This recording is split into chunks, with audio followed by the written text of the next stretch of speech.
Hi friends and family, IB here. I'm recording this video to talk about a book that I love called The Last Kingdom. It's actually a book series called The Saxon Chronicles. And I don't want to get too much into the story because it's an immense long story over decades of time. It takes place in Britain at a time period when the Vikings were invading and the kingdom of England was trying to be established under one king and one authority, and they were trying to really spread the law of government and also the Christian belief and the Christian world and Christendom over the entire scope of Britain. So the story, The Last Kingdom, that I'm kind of talking about today, largely is a story about paganism versus Christianity. It's also largely a story about Dane, Norse, Viking versus English, Anglo-Saxon people. Yeah, British people. And the story follows a man named Uhtred of Bebbanburg. And Uhtred is an Englishman, born English. And I'm saying English, none of them are really English at this point, but that's what you'll understand if you haven't seen this. If you have seen this and you think I'm wrong, yes, I know. Forgive me for using the wrong word. So Uhtred is English. He's born in the kingdom of Northumbria. And as a young boy, he's taken by the Vikings and is raised by the Vikings as a slave, and then eventually is adopted into their family, and he becomes a Dane. He thinks so. And they treat him like one. And Uhtred is baptized, and he was raised by Christians, and was taught by a priest, and taught how to write and read, but he does not believe in God. He does not believe in Jesus. And the more he grows into his Danish family, who worship Thor and Odin and make blood sacrifices and drink a lot, and do various things that we associate kind of with like the hedonistic pagan lifestyle, including steal and murder and rape and things that are just kind of in that world, kind of just par for the course of like being a warlord and being a mercenary for hire and being whatever, being a killer. And Uhtred grows up in this world, and as a teenager, he starts fantasizing and dreaming of being this way, and he starts training for battle. And he has a woman who's a witch, essentially, who's like his wife, kind of, and he gets her pregnant. And his life is just great, and he's looking forward to one day hopping on a Viking ship and sailing around the coast of Britain, like killing people and stealing their loot and bringing it home, and like having slaves and maybe having some prostitutes and like living the good life, as far as he was raised.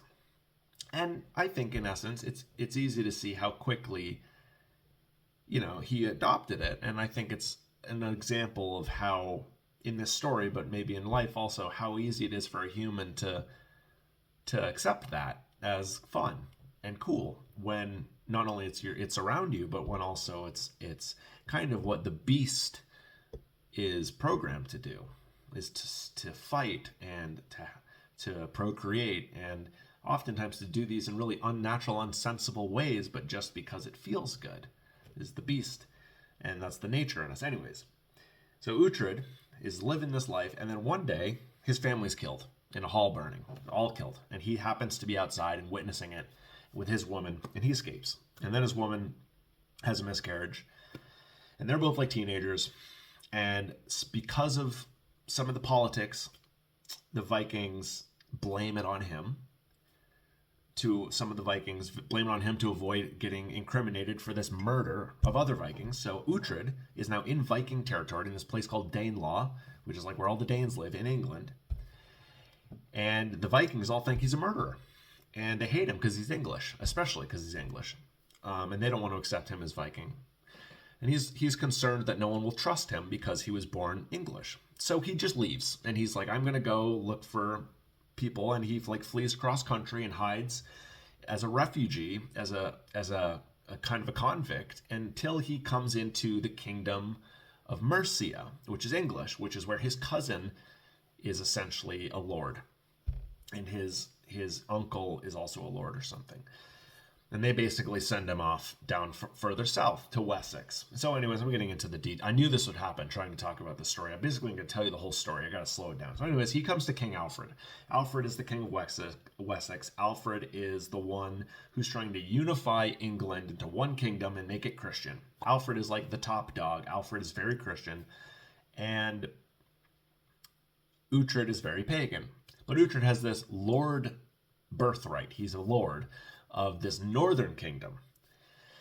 And he's valuable in that sense because of the politics of the time. So Alfred attempts to use Uhtred, and also Alfred knows that Uhtred knows the Danes, and there's this war going on between the Vikings and the English. So he's like, well, I will use Uhtred to do this. Anyways, this is the story. Uhtred is trapped between two worlds. Very common theme. Trapped between Viking and English, trapped between pagan and Christian. And I will say this, it's a long story and that theme never goes away. He mostly fights for the English for the rest of the book, with a few betrayals. But mostly he fights for the English. And he is oftentimes conflicted, I think in every book, multiple times. There's like 13 books, and every time, multiple books, every book, multiple times, he's conflicted about who he should serve. Alfred and the English, his people, or the Danes, the Vikings, who he loves and who he respects and who thinks has it right. He believes the pagan gods are real.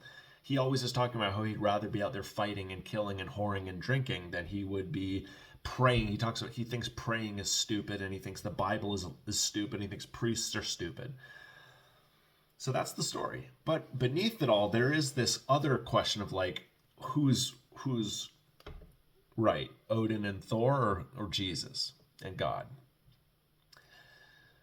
And Uhtred, it's a POV book from Uhtred's perspective, and Uhtred never really asks that question, ever. Uhtred is fully pagan. And as the reader, that's how you see the whole thing, from this light of like, the church is stupid and there is no God. There are one or two moments where Uhtred has, I'd say like truly one or two moments in the whole series where Uhtred has his questions and wonders if maybe there is a God. And he in fact prays to God and Jesus, I think one time, but it's all pretty superficial and inconsequential. But the question that I have is this story about God? Or is it just a lie about paganism, and is it just a big farce about like hedonism and whatnot? And I gotta say, I think that the book is a story about what it's like to live as a sinner and what it's like to miss out on God. I identified with Uhtred for a long time as a young man. The fun. And without God, there wasn't much to hold me back from wanting what Uhtred wanted in life. And there wasn't much to take me away from that place of sin. And for years, I would come and go in and out of Uhtred's world as a reader, and frequently receive inspiration of like, I could be more like Uhtred, I could get more power, and I could indulge in my vices, and I could find happiness and purpose. And I should know that Uhtred himself was a slave and a prisoner and wounded and mistreated, and like, within my sin and my road to greatness and glory, there will be setbacks and there will be failures, and I should just embrace them as part of the journey and laugh about them later. And I think many people live like this. It's like, well, it's okay to sin and fail and mess up and have setbacks, because in the end, that's the road to greatness and goodness. And there's some truth to that, in a sense, because we are condemned to sin in this life. And there is a path to goodness and greatness at the end of that path of sin that we should be striving for, and to accept that we will sin is miserable, but it's part of it. But there's a difference between how a young man like me, when I was a young man, how we approach that and how a Christian approaches that. So let me comment first. I'm an expert on how I used to live. I'm an expert on Uhtred. Because Uhtred never repents, as far as I know. I didn't finish the book series, but Uhtred, the character Uhtred, is someone that I know personally very well. Even though Uhtred was awesome and cool, and I never got that far in terms of like power and money, But still, I idolized Uhtred, clearly. I will say that. I idolized Uhtred, and I wanted to be Uhtred. So I know that guy very well. But the other guy, the Christian, who is aware of his sin and is accepting that he will sin and trying to constantly receive God's grace and blessing through our works, but also accepting that our works are never enough, and it's truly the blood of Christ that atones for our sins, etc., etc. That guy I'm still getting to know very well. But I know that Uhtred is dead. He always was, always will be. Not to even to mention that he's a completely fictional character. He's based on a historical figure, but the story of Uhtred, the character of Uhtred, is almost completely fictional. There's no substance there, realistically, I don't think. And yet, spiritually, he's probably one of the most real people I've ever read. He's just so spot on to so many men that I've met and myself and what we want. And I think women too, like just this characteristic, this almost demon of like, I want, and I do good. And I deserve good. And Uhtred did do good things. Uhtred had virtue. I will make another video about the virtue of Uhtred of Bebbanburg and how he, in contest with the pagans and in contest with the church and in promotion of himself and his own pride, how Uhtred exhibited both some really Christly virtues and also just complete pride and sin. But that's another video. This video, I want to talk more about like my growth and journey away from Uhtred. And I won't talk for much longer because these videos can just carry on for far too long. But my growth and journey away from being Uhtred and my growth and journey trying to get to know and be the man who looks at Uhtred with pity, not with with admiration. And that all starts with me continuously trying to idolize Uhtred and continuously hitting rock bottom and continuously meeting misery and deep sadness. And I think there could be some successful men out there who would watch me saying this right now, who are pagan or who are atheist and who are able with logic to look at me and say, well, you just sucked. And if you had been good at what you had been doing, then you wouldn't have come to this desperate place of needing some God or Jesus. And I actually agree with you about that to some extent. I don't agree that I would have eventually ever been so good I wouldn't have need God or Jesus. But I think that it's clearly said in the Bible that it is the measly and the weak and the pitiful who are easiestly coming to Christ because it's obvious that you need them. But I'm not trying to comment on you. If that guy I just described, if that's you, I'm not trying to comment on you because I'm not qualified to and because I'm new to this. What I'm trying to talk about is Uhtred and how Uhtred is in us a lot of the time. And so for that, if you are like Uhtred, let me know if this sounds familiar because I this was me. Besides all the success, but if this sounds like you, that Uhtred hit rock bottom over and over and over and over again. He ended up a slave on an ore ship. He ended up this and that. He was miserable. He was seriously wounded a few times. The love of his life was murdered multiple times. He was constantly being cheated by the church and by the pagans. He was being lied to by the church and the pagans. He was being messed up. I'm trying not to swear. He was being screwed over by his friends and all sorts of terrible things. Up and down, up and down, up and down. It's a good story, right? That's a good story, a lot of that. Well, here's the thing. That happens to people. That happened to the Apostle Paul. That happened to Jesus. That happens to people. So to say that that is the trajectory of your life, equal good or bad, equal sin or righteousness, no, that's not the point. I think the point is more, what is the person doing and how do they handle that? And in Uhtred's case, again, because this video is about Uhtred and how I associate with Uhtred and how this this might seem familiar to you and you might learn something if it does. Uhtred got angry and filled with hate over and over and over and over and over again. And he always saw the solution to his woe and his predicament, which are often even acknowledged by him as self-inflicted, the solution was always external. It was always, I got to get my kingdom back. I got to kill that guy who screwed me over. I got to get more money for more soldiers. I gotta lie and accomplish this. I gotta win this battle. And sometimes, as I'll say in another video, the virtue video, he was being virtuous. He was like, I gotta save this woman. I gotta do this, and it was a good thing. But oftentimes it wasn't good. It was about stealing or murdering or vengeance or something like that, or greed or pride. Oftentimes it was just about pride.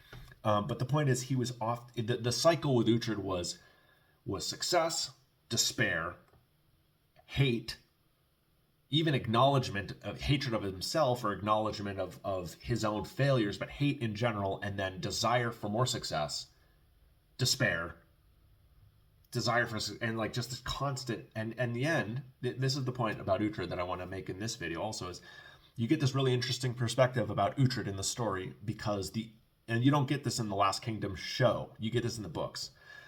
In the epilogue, in the prologue and the epilogue of the books, you are getting the perspective of old man Uhtred in his castle with some wife who's unidentified, who is Christian, and he thinks that she's an idiot kind of for having a priest, and he doesn't agree with the priest, and he is old and miserable, and his body hurts, and he has to pee 5 times in the night, and all this little moaning and groaning old man stuff, but he's kind of a miserable old bastard.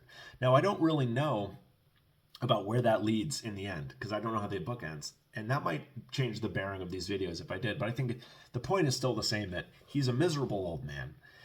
And he's accomplished largely, I think, what he wants. And you actually can see that in the first 5 or 6 books, that Uhtred largely keeps accomplishing what he wants. And it never leads to any satisfaction or happiness. So let's see the opposite of that, which is someone like the Apostle Paul, who, he's beaten, he's attacked, he's mobbed, he's shipwrecked. I don't remember everything, but I know he had a rough time of it. Not to mention the constant pain and prod of his sin, that he was present for the murder of Stephen. I mean, some things like that could never fully leave Paul. And then also, if you don't know what I'm talking about, I think it's in the book of Acts, if you're not a Christian, but you want to know what I'm talking about with Paul. Paul hated Christians. His name was Saul. He hated Christians, and he was like responsible for like arresting them and sometimes having them murdered in the streets. Innocent men who were begging God for their murderers' souls to be saved as they were being murdered by these men. And Paul was just like saying everything was fine. And then one day, Paul was on his way to arrest some Christians, and he was struck by a light, and the light said, "Paul, why do you persecute me?" And then suddenly Paul was blind, and he couldn't see. And he couldn't see again until a Christian came and healed him.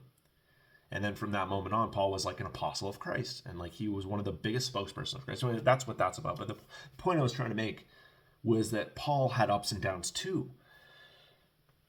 But they just brought him closer and closer to bliss, I think. And they brought him closer and closer to spiritual contentment and growth. And his life and his health was falling apart. And this is Alfred, I think, too, in a lot of ways. Alfred the Great, in the king I was talking about in the book. His health was failing, and he had a lot of failures and defeats in his book, but he was consistently moved and pushed on to this legacy of like, I am building the church, and I'm building the kingdom of God on earth, and that's what I'm here to do, and I will die and go to heaven, and that's it. So, if that sounds familiar at all to you, you can see maybe and sympathize, even if you don't agree with me and the theology and the reality of what I'm saying about God and Jesus and the Bible, you maybe can sympathize with me what it's like to be a person who is witnessing their own downfall and trying to find the solution in life and accomplishing it, and then having that just crumble into nothing and feel pointless, and then going on to the next thing.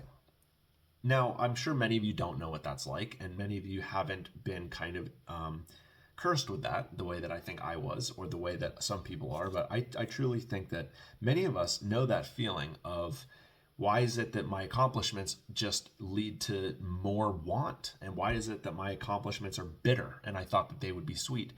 And why is it that the accomplishments that I want the most are oftentimes completely implausible, not real, not realistic, and probably will never happen. And learning a little bit about desire in that way.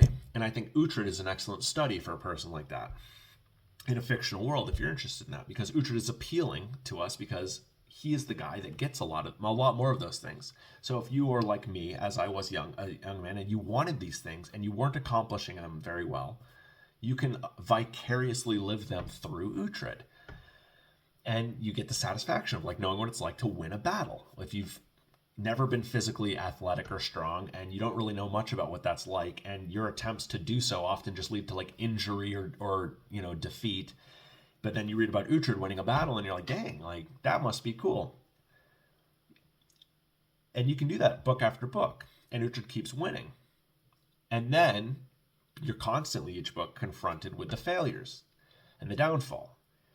And you learn from Uhtred and from our modern motivational speakers, I think, like our Jocko Willings and people, that's life, and you just do it and you deal with it and you pick yourself up by your bootstraps, and you just got to be tougher and more disciplined. And life is going to harm you, and maybe it's your fault, maybe it's the world, but whatever, you just got to deal with it. And your achievement is the next thing. And I think there's a lot of truth to that. And I actually really like people like Jocko Willink and these motivational speakers of discipline. And it's something that I seriously struggle with myself, discipline. And that could be a separate video series. But I'm not trying to shit on Jocko Willink, and I'm not trying to shit on discipline at all, because I think Christians are some of the most disciplined people in the world, or good, I should say good Christians. Disciplined Christians are some of the most disciplined people in the world, but kind of a pointless thing to say. But the point, I got sidetracked. That's going to happen in these videos. You're just going to, if you like these videos, you're going to have to accept that. That's a snag that I have, is getting sidetracked. But the point being that the story of Uhtred was a fruitless, the idolization and the emulation of Uhtred was a fruitless venture for me. Not only physically, not only trying to live like Uhtred, but also spiritually, in any sense, looking at Uhtred with admiration. Now, maybe I shouldn't say in any sense, because he has virtue, as I said, but overall, his character is not a character to emulate for me. And I will say this: at a certain point, I stopped drinking completely. I settled down with who's my wife now, and we became monogamous. So other women wasn't a thing. I accepted that violence wasn't a lifestyle that I wanted. So warrior, excitement kind of went away. And greed, there wasn't a whole lot of greed in me generally for wealth anyways. So that never. But anyways, there was a point where I was kind of not living like Uhtred, not wanting to live like Uhtred anymore. And yet I was still turning to Uhtred in thought and in reading as like a little bit of an escape from the kind of gentle, lowly, humble person that I was kind of unconsciously being guided towards needing to be, because I'm not that guy in the way that I should be yet, but I still think that's the way I'm being guided to be. It's kind of more gentle and lowly and humble. And at a certain point, Uhtred didn't look or feel good anymore as I was going down that path. And this was a pivotal moment for me when I started reading again. Maybe I think the last time I was really getting into the Last Kingdom, the Saxon Chronicles books, or when I watched the show. And Uhtred was suddenly pitiful to me, almost entirely pitiful. And even his acts of virtue were just like sad little deflections, because he was so deep in sin, and he was inherently imbibed with a sense of morality and conscience, and he was doing the right thing, and then like immediately rationalizing it with this definition of, well, it's all about progress. I did this good thing for this person, but really, he's narrating the book, but he explains to you, the readers, like, oh yeah, yes, I did this good thing, but it was just for personal gain. He takes every moment and spark of true joy and goodness, and he kind of just gives it to the devil. And he's like, here. And it's a sad and heavy story to read about Uhtred. And I feel like that was a transformative moment in my life. I will say this, to wrap this video, because we're at 24 minutes. I don't want to be too long. That was a transformative moment for me when I realized that Uhtred was pitiful, and I really don't want to be like Uhtred. That was a few years ago. And I think I made a mistake recently in the last couple years again, where I really thought I had moved past Uhtred. Like, I'm not Uhtred anymore. And this video, the main point of it, I think, is to say, as a humility check and as an update on my Christian walk and my Christian journey, that I am a lot more like Uhtred than I ever could have even wished I was when I was liking and reading his books and reading those books. And when I really wanted to be Uhtred, I was way, way more like Uhtred than I ever imagined. And it was only when I realized how pitiful he was and I started seeing that mostly Uhtred is pitiful. And I liked Uhtred because I thought he wasn't pitiful and I emulated him. It's only when I started seeing how pitiful I was as a sinner. And I know this sounds really self-deprecating, but I think it's important that how proud I could be and how I let fear rule me and how I let spite help make me decisions and how I let greed and lechery motivate my soul. So many of those things that Uhtred was in the core of his being, I had to accept recently and realize that, oh man, like that's why I liked Uhtred. It wasn't about all the stuff he had or the victory. It was because he was like me deep down inside. And that's how after giving up on drinking and giving up on the idea of multiple love partners and the idea of giving up on the idea of being a renowned warrior, like fighting with a sword, all these crazy, unhealthy things. And I was just living my life. That's when I realized, like, I haven't actually moved past that guy who is Uhtred of Bebbanburg, who is a lot of the characters in these books that we like, who is damned in a sense and dead, and very much in a sense dead. And this sounds super depressing, and I don't mean it to sound depressing. It's more of that this revelation has opened me up once again to the beauty of the gospel, the need of the blood of Christ, the beauty of his forgiveness and the depth of his patience for us as sinners, and just this recurring reminder that the layers of sin and the layers of ignorance in me are quite deep, and they're also being revealed to me in a way that I can handle over the timeline of my life, so that I don't implode with like these revelations of like how screwed I am, which I think is largely the point of the grace of God, is that we don't. And largely the definition of hell and judgment is the moment when you realize what you are. And it's, it sucks. And I've only seen a little bit of that by seeing, like, man, internally I'm like Uhtred, and Uhtred is pitiful. So again, this sounds awfully self-deprecating. It was a motivating experience for me. It was a hard experience for me.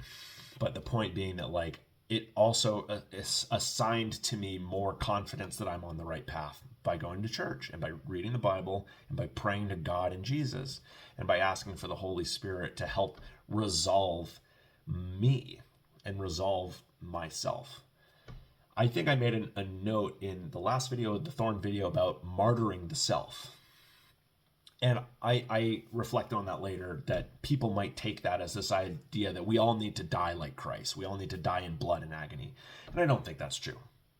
That's not what I was saying. I was trying to, in different words, say what the Bible says, which, you have to be careful about that. But this idea of like martyring the self that is you and turning yourself over to Christ, which sounds easy. And it sounds like, well, how is that martyrdom, or it's ego. It's an ego death, and it sucks. So anyways, this was a little bit less of an interesting video. I think this was a more personal video, and especially if you haven't read those books or seen that show, you might not know entirely what I'm talking about. But I hope that you get the picture of this warlord, this gangster, this superhero in a sense, this barbarian, cool guy that lives in us, that we all want to kind of let chase his dreams. You can kill that guy's lifestyle and grow up and become stay-at-home. You can become, well, like I hate to admit it, but like I became a stay-at-home dad. Or you can be out working a job, or you can go to church, you can do this and that. But I don't think we should ever forget that that guy, that Uhtred of Bebenberg, and his spirit like does live in us somewhere, and he is trying to get us to be Uhtred of Bebenberg, and he always will be. And I don't know if you need to call that guy Satan or just call that our nature, but whatever it is, like, you can stop walking the walk and even maybe stop talking the talk, but I think that spark of us does live in there. And if he wasn't, or if some variation of that, some ugly character from something wasn't already in us inherently, and we could just cut that out of us completely, then we wouldn't need the blood of Christ, and that would all be relevant. So again, to reiterate the lesson I learned, you can stop living the lifestyle of the sinner. You can stop talking like a sinner to some extent. I don't think that that's even true. I think you can try. I don't think that's possible, but you can seem like you have and made a lot of progress. But in the end, there is, I think, a vein of ick in us, of spiritual ick, that is Uhtred. For me, it's Uhtred of Bebenberg. That's a great word. That's a great name for him. That needs Jesus and always will. So anyways, I hope that's interesting. And I will talk more about Uhtred. If you like The Last Kingdom, you like Bernard Cornwell books, you like the Saxon Chronicle book series, I do too. And I think he's a great author. I think Uhtred's story is fascinating. It's hard for me to read now because of it's triggering because of how much I've been like him and how sad that those parts of my life have been. And yet at the same time, I still think he's a fantastic author, and I think his fight scenes are great. I love Stepa. I always thought it was Steapa, but the show calls him Stepa. And Finan and Alfred and Father Peerleg, like, there are characters in that book, especially now the Christian ones, who I love. I love them. They're such good characters for the fiction world. So anyways, I'm not trying to shit on Bernard Cornwell or the Saxon Chronicles. I'm just trying to shit. Well, I'm not trying to shit. I shouldn't say that. I'm just trying to be clear and honest about like a little nugget of myself that I saw that needs to grow and needs to be fixed. Anyways, hope you like this video series. And the reason I got into Uhtred again at the end here was just to say that I will be talking about Uhtred again. I will be reflecting more on his character in a literary sense and maybe less about just how me and him are similar. But I wanted to give you some context about why Uhtred matters to me and why I think he might matter to you. So when I bring him up again, and when I bring up the war between Alfred and the Danes as like this foil for pagan versus Christian, I just want you to have some substance to know like the personal spirit of this for me. Anyways, all right, love you guys. Bye bye.